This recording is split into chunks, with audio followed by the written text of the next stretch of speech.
Brothers by Phillip W. Weiss. Act 1, Scene 1. Time, 1948. Place, Philadelphia, Pennsylvania. Setting, a hospital maternity ward. A woman named Jenny is resting in bed.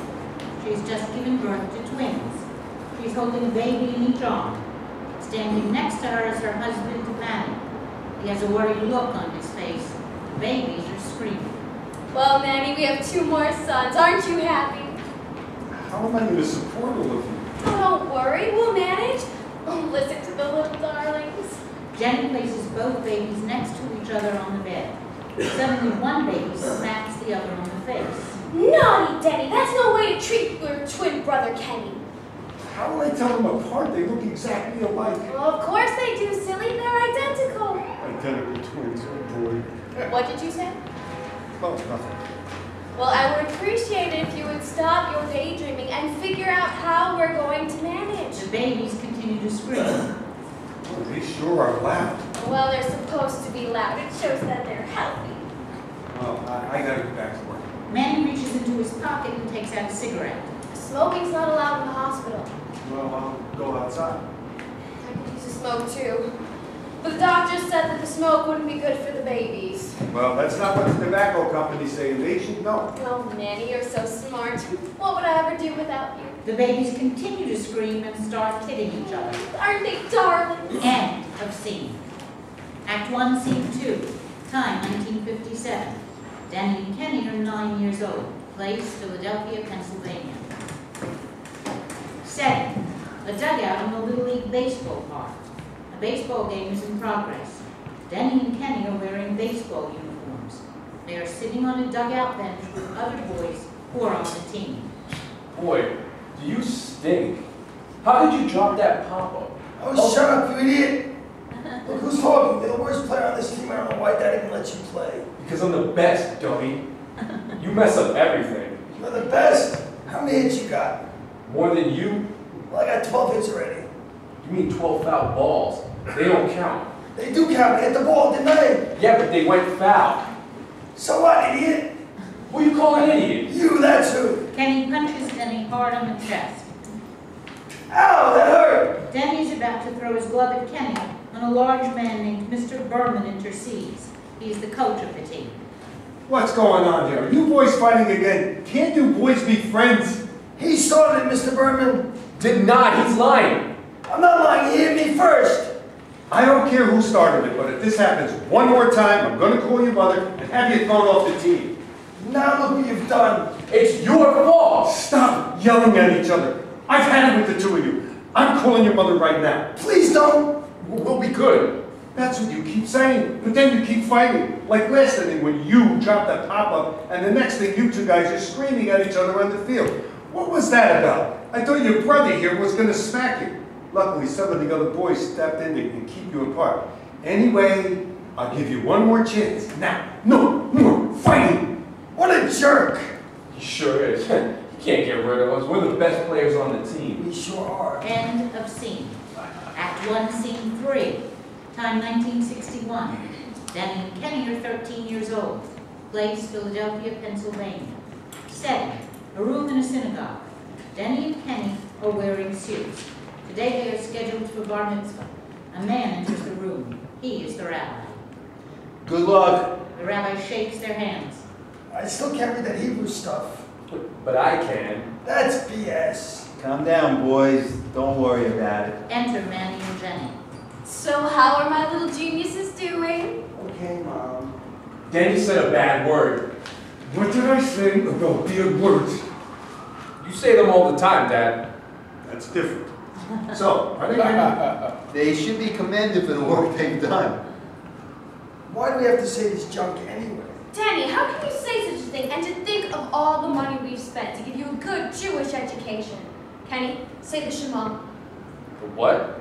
The Shema. Every Jew should know the Shema. He doesn't know it. What an idiot. Kenny kicks Danny hard on the leg. Ow!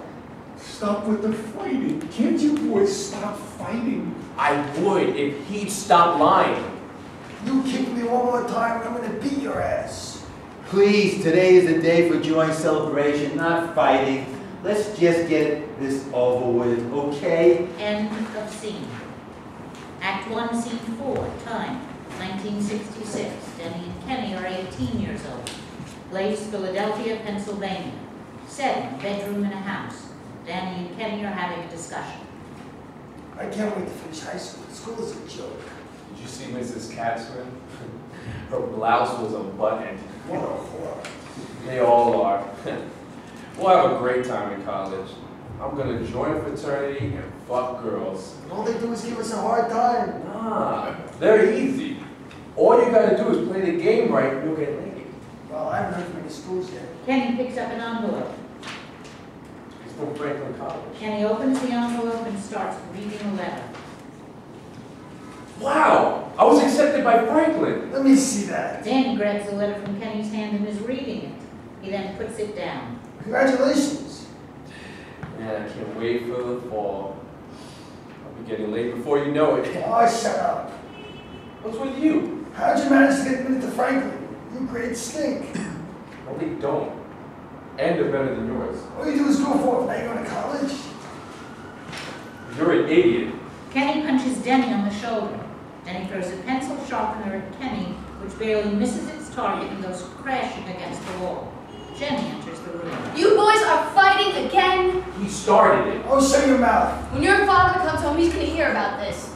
You mean our stepfather? Show more respect. Respect him? He's not our father. As far as we're concerned, he can get lost. You know I've tried my best. Yeah, Mom, we know. You couldn't help but marry a slug. What am I going to do with you two? Why can't you be like your older brother? Donnie, the fair-haired one, who can do no wrong. That's right, he's a doctor. Yeah, and look where that landed him. The army. Your uncle was in the army in World War II. A lot of good it did him. Now he's a recluse. Plus, who cares what he did? Oh, shut up about Uncle Mike. You don't know what you're talking about. I do know what I'm talking about. Denny and Kenny throw punches at each other while Jenny stands back helpless. Please, stop! Kenny and Denny continue to grapple with each other. What the hell's going on here? Harry enters the room. He What is the hell? the stepfather. What the hell's going on here? Kenny and Nothing. Denny stop fighting. Nothing, Harry. I can hear you two guys a block away. So what of it? This is my house, and so you have to go by my rules. Is that the way things are, Mom? Yes, it is. Well, I didn't break any rules. He did. You're such a creep. Enough of this fighting already. What's going to be with the two of you? Well, guess what? I've been accepted to Franklin College. Kenny picks up the letter and hands it to Harry, who glances at it. Good job. And what about you? What about me? What are you going to do after high school? I don't know. Well, he'll figure something out. Like what? You expect me to support you forever? At least your brother has a plan. You have nothing, just wasting time. Get off my case. Listen to your father. He's not my father. I've had all your disrespect. I work hard to support all of you. And what thanks do I get? Nothing. You two are just a couple of ingrates. Who asked you to support us? Stop talking to your father like that. He's not our father. That's it, young man. I want you out of his house tomorrow. No! Don't you hear how they speak to me? Especially him? Well, he doesn't mean anything by it. Save your breath, Mom. I can't leave here fast enough. I'm joining the army. Oh, wait! You could get killed! Oh, look what you've done! Me? I didn't tell him to join the army. Don't worry, Mom. It's time for me to leave. Denny puts on his jacket and exits. Denny, come back! Don't worry about him, Mom. She'll always have me. End of scene. Act 1, Scene 5, time 1975. Denny and Kenny are 27 years old. Place, downtown Philadelphia, Pennsylvania. Setting, a single stand. The room is crowded with loud disco music. Denny and Kenny are drinking. Kenny is visibly intoxicated. Man, there's lots of girls here. You know, if you play your cards right, you can get laid out of this place. Problem is, you gotta play them out even though they're a bunch of skanks. And when I was in the army, I had no problem getting laid. They were all waiting for us, no hassles. Here, these women think there's something special. Stop griping. The army is in the past. You gotta be aggressive. You can't Stop talking, and you can't take no for an answer. And whatever you do, don't buy them drinks. Any guy that buys a woman a drink at a function is wasting his time and money, and is nothing but a stupid schmuck who deserves to be taken. That's good advice, but after fucking a ton of whores, trying to get over on these ding-dongs seems like a complete waste of time. But you wouldn't understand. What do you mean by that? You never served. So what? What did the Army do for you anyway? You made me eligible for benefits. That's why. In fact, the guy told me I may be eligible to make a lot of money. You're joking? I'm not joking. That's unbelievable. That's what this guy told me, and he should know. He's collecting. Well, what's wrong with him? He told me he had some mental problems. Really? Crap, maybe I should have joined up too. Why do you say that? Because to get out of the Army, I told the draft board I was a mental case. And now you're telling me this guy's collecting for the exact same reason I said I couldn't join? If I had known I could collect, I would have enlisted. Well, that's the way things work out. And besides, so what? We both wind up being substitute teachers, which has been the crappiest white-collar job on the planet. Yeah. It's a crappy job, but at least we don't have to worry about being fired. I've been late 27 times already this year, and all they do is give me warning letters. Last week, they even called me into the assistant principal's office and told me that if I kept showing up late, they would stop calling me. I gave them lip service just to get them off my case. Teaching is a joke anyway, completely pretentious. All they care about is preserving their jobs and making more money.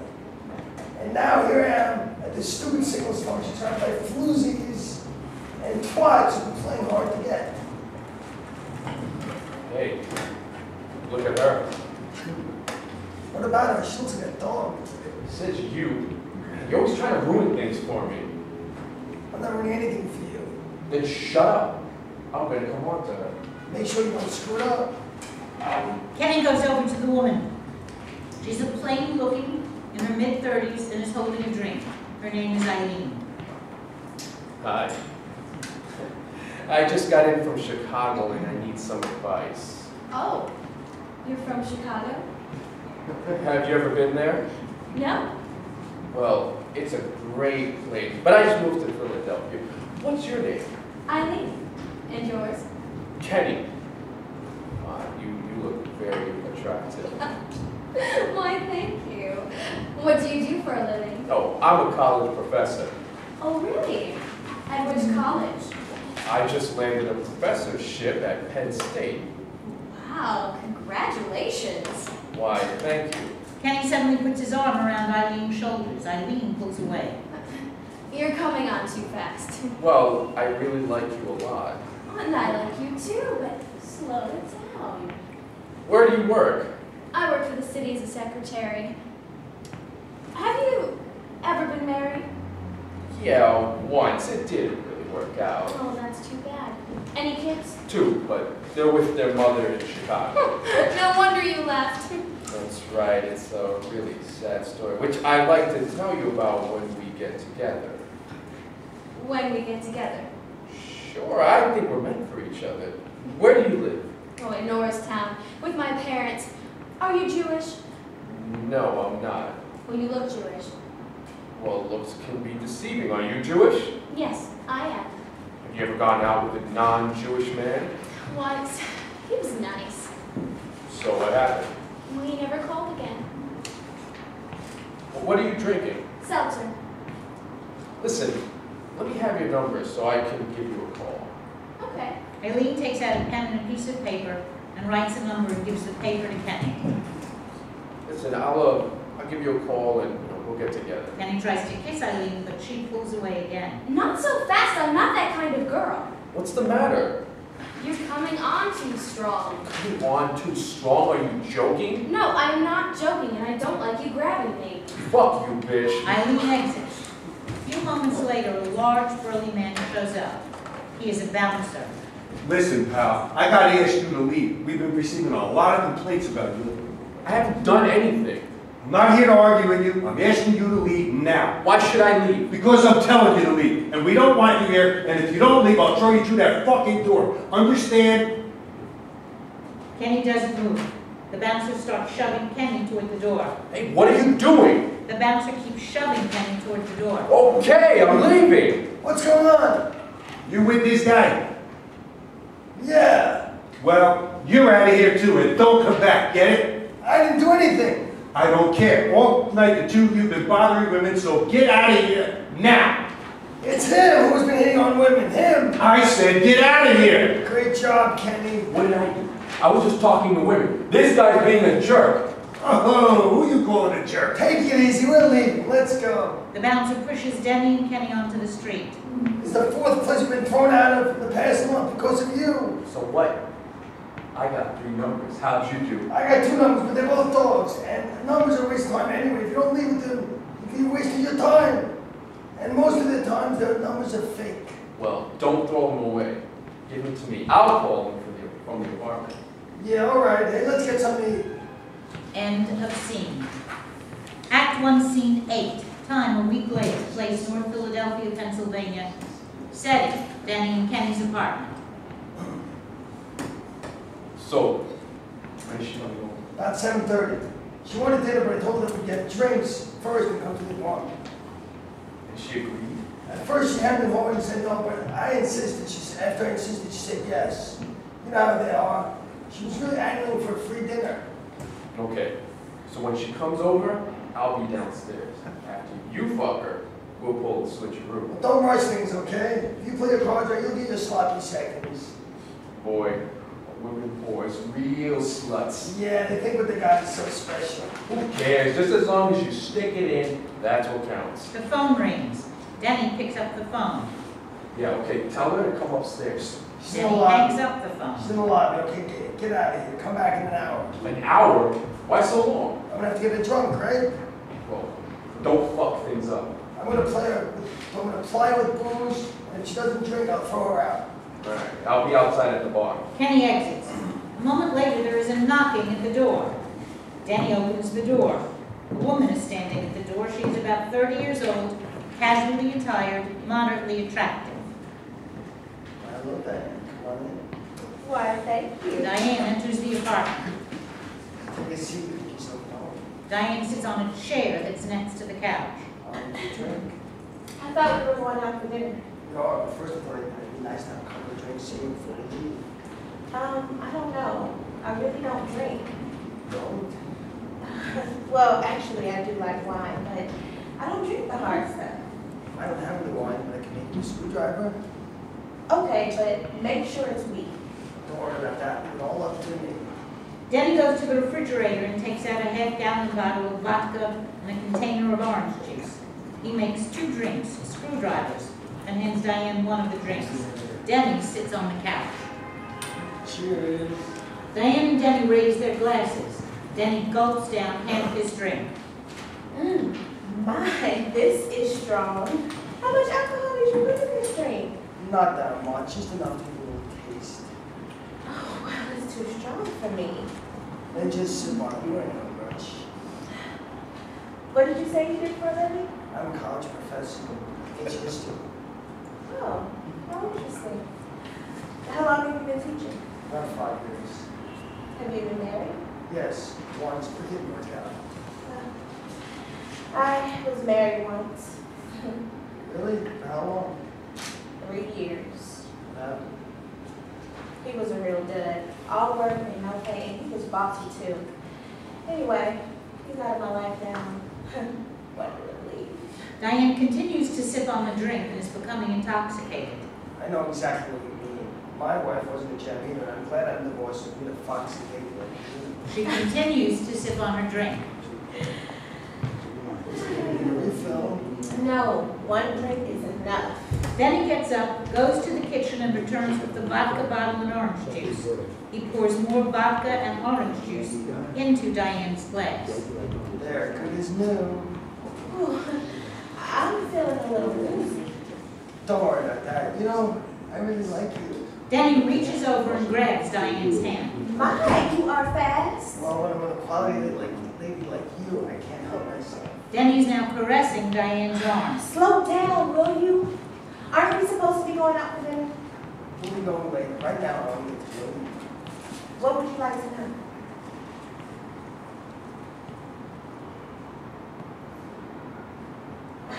last time you slept with a man? It's been quite a while. That's surprising. I thought a fox like you had no life out around the block. What do you take me for? A slut? Denny starts pulling Diane to the couch. What are you doing? We're supposed to be going to dinner. Come on, baby, let's have some fun. No. What's wrong? All I want to do is talk, that's all. No, you don't. All you want to do is fuck. You said we would have dinner. Get out of here, tramp. If you don't like it, if you think I'd buy you dinner, you're out of your mind. If you think that we are dining, then you were really dumb. Because all I want to do, girl, is to squirm under my thumb. All I want to do, touch, is get you good and drunk. Then treat you like a dirty, rotten little skunk. Women are so nasty, of which you are but one. So stop complaining, girl, and let me use my gun. To fight me is so pointless, and that is just no fun. So open up the gate, babe, so I can be your hunk. You are disgusting. Diana's about to leave the apartment when Kenny enters. Who are you? Are you twins? I'm leaving now. Hey, what's the rush? I want to talk to you. Kenny grabs Diane around the waist. Let go of me. Let her leave, she's a waste of time. No, I want some action too. Ah! Shut up, will you? There is a frantic knocking at the door. What's going on up there? Nothing, everything's okay. Let's get her out of here before we get into trouble. Kenny releases Diane, who grabs the purse and moves out of the apartment. What happened? I fucked her, and then she wanted to have dinner. I said no, she started screaming. You got laid again and you couldn't even leave me sloppy seconds? So what? You couldn't get yourself down, thrown out of bars all the time, then maybe you'd get some action too. Thanks for nothing. Oh, shut up. Make me! Maybe I will. Getting late is hard work. Sure is. You have any more numbers? End of scene. Act 1, Scene 7, time 1983. Denny and Kenny are 35 years old. Place, downtown Philadelphia, Pennsylvania. Setting, a room in a city municipal building. Kenny is getting married. I can't believe you're getting married. I can't take the single scene anymore. Just because you've been thrown out of every singles bar and singles dance in New York doesn't mean you now have to get married. And what can I tell you? If I continue being single, I'm going to get into trouble. And all you have to do is control yourself better. The drinking is the worst part. Well, then you gotta control yourself better. Does Agnes know how crazy you were? I told her. But she saw you, did she ever see you in action? Around her, I don't drink that much. Stop blaming the booze. It's true about the booze. I know the problem is that without booze, the ice is never broken. I know. So now you're gonna have to be sober. All I know is I can't do anything to fuck up this marriage. Because if I go back to being single, it'll be cursed. Agnes enters the room. She's in her early 30s, somewhat attractive. She is dressed in a white wedding dress. What are you boys talking about? Just things, nothing much. I was wondering if Kenny could set up the booze. If he knows what's good for him, he will. That's reassuring. Don't you drink? Mostly wine. That's it. Wine. Yeah. What's wrong with drinking wine? How did you ever link up? You detest wine drinking. How can I tell you? We all have to make compromises. For years you tell me how you have to fly women with drinks, get them drunk, and that's all, and all that stuff, and now your own wife drinks wine. Wine is fine. Wine is a cop-out. It's a way for women to put off men without being totally obvious. I can't stand watching women sipping on their wine. Then don't watch. That's right. Don't watch. I can tell who's going to be in charge of this relationship, that's for sure. Meaning what? Yeah, my brother's a hypocrite. I am not. You're the You hypocrite. misled me. Just because I'm getting married doesn't mean you gotta ruin this for me too. Huh, look at you. You know how many places this guy's been thrown out of? I know all about it. Look, Danny, I'm getting married. There's nothing to do about I'm that. happy for you. Who wants to get married anyway? Are you jealous? Of him? Of course, I can marry Stacy. Who do I do? So could you do me a big favor and just leave? I really don't want you here. Sure, I'll leave this to the record. Marriage sucks, so there. Denny storms out of the room. Oh, Jill. He sure is. I wish I had a drink. Oh, me too. Kenny puts his hand inside his jacket and takes out a half pint of scotch, opens the bottle and takes a long gulp. That was good. I'm glad you liked it because that's going to be your last drink, mister. So put that bottle away. Kenny is silent. Then he opens up a window facing out to the street and screams, Danny, come back! end of scene. Act 1, Scene 8, time 1992. Denny and Kenny are 44 years old. Place, downtown Philadelphia, Pennsylvania. Setting a bar. Denny and Kenny are having drinks. Does Agnes know that you're here? I told her I was meeting you after work. I finally passed the CPA exam. I can't stand teaching. It's horrible. It's crap. It pays money. That's easy for you to say. You got an accounting degree. Me? It's the same old crap. My assistant principal is on my case. He's such a brown-nosing sucker. I remember those days well. Same thing happened to me before I decided to quit. Just because I come in late doesn't mean I'm a bad teacher. They claim I have a bad attitude. I don't know what they're talking about. I applied for a job in the City Department of Finance. Oh, really? But I make a living somehow. Have you been getting late? I've had my share of action. I want to do the switcheroo with you. How about you? Look, Danny, how about if we go to that singles function next Friday? I gotta get late. Yeah, let's go. Hey, what about if you order a hooker? That's a good idea. Last week I had one on me that boy could she fuck. But you know that fucking a hooker is not the same as getting point. It's still fucking. But it's not the same. Anybody can pay for it. It's when the woman puts out because she wants to. That makes it count. To me, a hole is a hole. Like, I gotta do something about that crappy job of mine. We keep talking about it, but you never do anything. It's the damn paycheck. See, I'm paid just enough to keep me from quitting. It's disgusting. Like, how come you're an accountant and I'm not? If you could do it, I can too. Go ahead and try, big shot. Who cares? See, you're always trying to stay one step ahead of me. See, you're disgusting. Don't blame me. Who told you to get married? Here we go with that. See, I had to, or otherwise I'd be dead by now. You are such a pussy you went to work. No, I'm not. Yes, you are. You come in bitching about everything. Then I get you late, you have to sleep back with your wife. How does she work? The phone rings from behind the bar. The bartender picks up the phone. Hello? Yeah, he's here. It's for you. And by the way, I'm not your secretary or your answering service. Yes, I'm with Denny. Yeah, I'll be home as soon as possible. Stop yelling. Okay, bye. And he gives the phone back to the bartender. Wifey breaking your balls, buddy boy? No, she just wanted to know when I'd be coming home. I'll tell you, if my wife did that with me, you'd be a war. I don't take guff from my wife. Oh, yeah. Like I'm supposed to believe that. Why don't you mind your own business, huh? Watch your attitude, buddy. I'm just making small talk. What's going on? Nothing. Your brother here doesn't seem to be too happy. You stop your griping already. Fuck you. Fuck you both. That's it. The both of you out of here now. And don't even pay for your last drinks. He didn't mean anything by it. Well, I don't allow nasty talk at the bar. You understand that? I didn't say anything nasty. You were nasty. Listen, Kenny, I'm getting tired of you in your mouth, and if you open it up one more time, I'm going to hit you so hard, you're going to see stars. Listen, but Keep it cool. Just shut up. Tell that to your brother. I get all kinds of complaints about it. Two women, both in their 30s and dressed in business attire, enter the scene and stand at the bar. They order drinks. Scotch and soda, please. I'll have a screwdriver. hello, ladies. How are things? Leave us alone, creep. Get lost, will you? Hey, I just want to make some friendly conversation. Well, we don't want to talk to you. Listen, we're new in town. We need some advice on where to stay. Where are you from? Muncie, Indiana. Oh yeah? I'm from Fort Wayne. Small world. What high school did you go to? I forgot. he's a little drunk. Oh, what's the matter? He has a memory problem. You two guys are jerks. Now leave us alone. Bartender! The bartender comes over. Yeah, what is it? These two clowns are bothering us.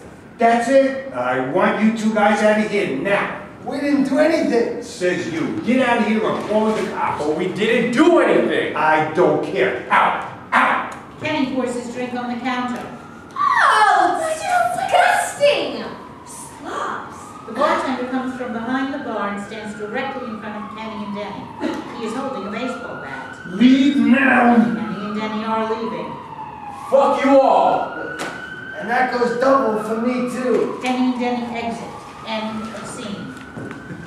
Act 1, Scene 9. Time 1998. Denny and Kenny are 50 years old. Place downtown Philadelphia, Pennsylvania. Setting, a bar. Denny and Kenny are dressed in business suits. They are drinking. I can't stand that commute from New Jersey, man. It's killing me. The girls in my office want a pay raise and health insurance. I should have never given in to my wife. She wanted to move to New Jersey and now I got into a 2-hour commute. We're doing fine in Philly. I told you not to move, you wouldn't listen. Oh, be quiet. You're in no position to talk. You don't know squat about my situation. That's right. I don't. I didn't even know that you got married until I heard about it in the office. My wife's insane. She wants to move into one of those big high-priced dumps from the Portugal. See, that's what happens when a woman starts throwing pussy at you. You must have been pretty desperate. How could you marry a woman with 2 ex-husbands and 3 kids? What can I say? These things happen. No, you're a moron. You let it happen because you wanted to get laid and she saw you as a soft touch. Listen, just because you're a CPA doesn't mean you can lecture me, okay? I should have never resigned from teaching. What do you mean you couldn't stand it? I made a big mistake. I'm finally getting some cases. My connections in the finance department are beginning to pay off. Did you know that? Have you had any cases audited? Are you joking? No, I only take the easiest cases. The hard ones I farm out. Do your clients ever complain about you farming out their cases? They couldn't care less. Most of them could hardly speak English. I had this one client, a guy from them who couldn't even read. Well, working for the city is no fun either. I'm assigned the worst garbage cases, and you know what? All my clients are skimming from the top. Really? Then how do you process their statements? My job is to process numbers, not to ask questions. By the way, I may have to move into one of your offices. What? Are you looking to fill it on me? Look, I'll pay you. You bet you will. Why do you have to move? The office I'm renting is too small. I need more space. Well, I may be able to give you part of my conference, but it's going to cost you. Why you always hassle me? I'm always demanding money. It's you who's hassling me. I don't want you to share my office space with me. I got my own problems. See, that's right. That's your problems. Why you even marry that woman is beyond me. When's the baby due anyway? In May. So you'll be a father. See, maybe we could all get together. Me, you, my wife, my daughter, your wife, and your kid. Keep my wife out of the picture. She's driving me nuts. I want nothing to do with her. Who's going downhill that badly? Yes, they are. But maybe you just have to make the best of it. Shut up! You don't know what you're talking about. She's mentally deranged. I'm tired of you yelling. You're no angel either. Well, if you do break up, you know you're going to have to pay. I don't need to hear this from you. Look, there'll be child support, alimony, what a mess. What are you trying to do to me? Look, I'm just trying to help. Did I ask for help? You're the one coming to me for help. No, I'm not. See, I'm happily married, which is more than I can say for you. That is, if you are married. If you're so happily married, why are you always pestering me about going to these singles dances? So what? I just want to get out and have some fun. So okay, so let's just go to the singles function with some women. The problem is that I got to deal with the commutes. All talk, that's all. You're just afraid of your wife. No, I'm not.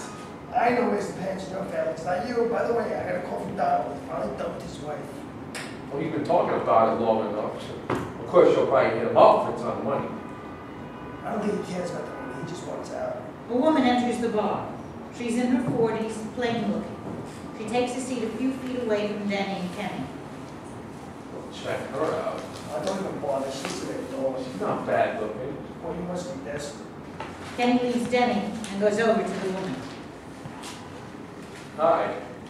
I couldn't help but notice you. Thank you. Would you mind if I sat down? Sure, why not? What's your name? Arlene. That's a nice name. You know, I've always liked women with names like Arlene. Why, thank you again. That's so sweet of you to say that. Listen, I just want to let you know that I think you're the most attractive woman in this place. Thank you again. What's your name? Barry. Oh, that's a nice name too. Do you live around here? I'm right down the street. Would you like to see where I live? Oh my. You are a fast worker. Maybe we can get to know each other a little better. Like maybe you buy me a drink. I would love to buy you a drink, but not here. Why not here? It seems like a nice place. I never buy a woman. I never buy a woman a drink at the place that I met her. It's a little suspicious. That sounds sounds odd. Are you all right? I'm okay, why do you ask? You're beginning to sound strange. No, everything's fine. How about if we go to the bar across the street? I'm perfectly fine here. Excuse me for a moment. Kenny rejoins Denny. What's the matter, struck out? She wants me to buy her a drink. You know that once you buy a woman a drink without them first putting out, then you're a smug. Maybe that's what you want. Fuck you! They're young me for the problem still sitting on the table. There's no way I'm gonna buy that bitch a drink. Listen, let me hold that. Here, let's move things up. Denny gets up and goes over to Arlene. Alright. What happened to Mary? Something came up. Look, Barry likes you a lot. What's about it? I like him too, but he started sounding very strange. Yes, I like you too. Does he think I'm trying to get him to buy me a free drink or something? No, not at all. It's just something that don't get everybody feels. Why can't he buy me a drink? It's the way he is. Then would you buy me a drink? Not in this place. What? You too? What's wrong with you guys? Men are supposed to buy women drinks. What are you taking me for? Calm down, will you? Don't tell me to calm down. Get the hell away from my table. The waiter appears. Anything wrong? These guys are bothering me. They both came over to my table uninvited and they won't leave me alone. Sir, would you please leave the lady alone? I didn't do anything. The lady says different. Look, she's nothing but a tramp. Arlene starts crying. Please leave now. He didn't mean anything. I know can't just to leave. Well, we haven't finished our drinks. Suddenly, Arlene throws a glass of water at Denny, which barely misses him. Pandemonium ensues as Denny and Kenny are running through the bar towards the door, overturning tables and chairs. At the door, Kenny turns around. Fuck you, lady! Same to you, cheapskate! End of scene. There'll be a